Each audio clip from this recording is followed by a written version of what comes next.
जय श्री राम प्रिय भक्तों।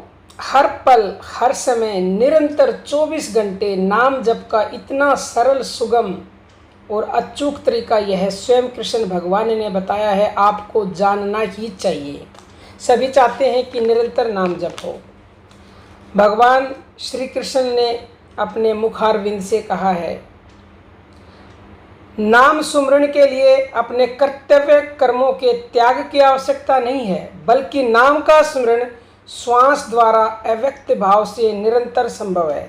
भगवान श्री कृष्ण ने अर्जुन को युद्ध के मैदान में स्वधर्म की पालना करते हुए निरंतर स्मरण करने को कहा।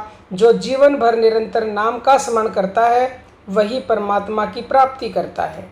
भगवान श्री कृष्ण ने गीता के 8वें अध्याय में अर्जुन को समझाते हुए कहा कि अंत काल में मेरा ही स्मरण करता हुआ, मेरे नाम का स्मरण करता हुआ जो शरीर त्यागता है वह मेरे साक्षात स्वरूप को प्राप्त होता है। इसमें जरा भी संशय नहीं। विचारणीय बात यह है कि अंत काल में जब वाणी मौन हो जाएगी तब किस नाम का स्मरण करेगा। वस्तुतः वह परमात्मा का सच्चा नाम इंद्रियातीत और अव्यक्त है। यह मनुष्य अंत काल में जिस जिस भी भाव को स्मरण करता हुआ शरीर का त्याग करता है वह उसको ही प्राप्त होता है, क्योंकि वह सदा उसी भाव से भावित रहता है।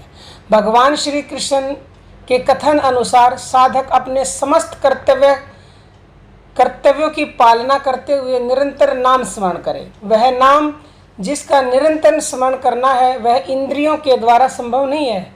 मानव शरीर में एक ही क्रिया नित्य निरंतर हो रही है, वह है श्वासों की क्रिया। वह नाम भाषातीत है, एकत है, अनिर्वचनीय है।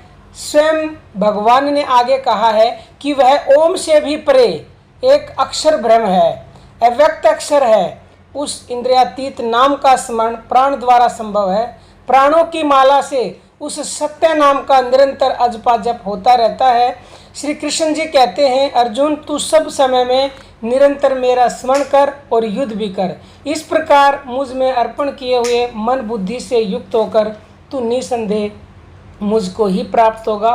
गीता अध्याय 8 में भगवान ने कहा है, सभी इंद्रियों के द्वारों को संयमित कर तथा मन को हृदय में स्थिर करके फिर उस जीते हुए मन के द्वारा प्राण को मस्तक में स्थापित करके परमात्मा संबंधी योग धारणा में स्थित होकर जो साधक ओम से परे एक अक्षर रूप ब्रह्म को स्मरण करता हुआ उसके अर्थ स्वरूप मुझ निर्गुण ब्रह्म का चिंतन करता हुआ शरीर को त्याग कर जाता है, वह साधक परम गति को प्राप्त हो जाता है। इस नाम को अव्यक्त अक्षर कहा गया है। उसी अक्षर नाम को परम गति कहते हैं तथा जिस सनातन अव्यक्त नाम को प्राप्त होकर मनुष्य पुनर्जन्म को प्राप्त नहीं होता, भगवान कहते हैं वह मेरा परम धाम है। तो प्रिय भक्तों, भगवान श्री कृष्ण ने भी इशारा किया है, क्योंकि इशारा किया जाता है, स्पष्ट रूप से खोल के नहीं लिखा होता कि तुम श्वासों का सुमरण करो। उन्होंने कहा कि निरंतर मेरा सुमरण कर अर्जुन और युद्ध कर। तो निरंतर तो श्वास ही चल रही है, श्वासों से ही निरंतर आपको जप करना पड़ेगा। आप श्वासों का खाली ध्यान करें या सो और हंग लगा कर करें या आपके जो इष्ट है उसका भी नाम लगा सकते हो, लेकिन करना श्वासों का जप ही पड़ेगा, जिसको अजपा कहते हैं, जिसको अजपा गायत्री कहते हैं, जिसको प्राण जप कहते हैं, जिसको श्वासों का ध्यान या जप भी कहा जाता है। तो आप ऐसा करेंगे तो निश्चित ही आपको अंत समय में वो अक्षर याद आ जाएगा, और वो अक्षर याद आ गया तो सीधे भगवान के परम धाम जाएंगे। अन्यथा कोई चारा ना था, ना है और ना ही होगा, क्योंकि आजीवन जिस चीज़ का अभ्यास करोगे वही अंत समय में याद आएगा। तो अभी इसी समय से निरंतर श्वासों के द्वारा नाम जप शुरू कर दीजिए। बाकी आपकी मर्जी है। जय श्री राम प्रिय भक्त।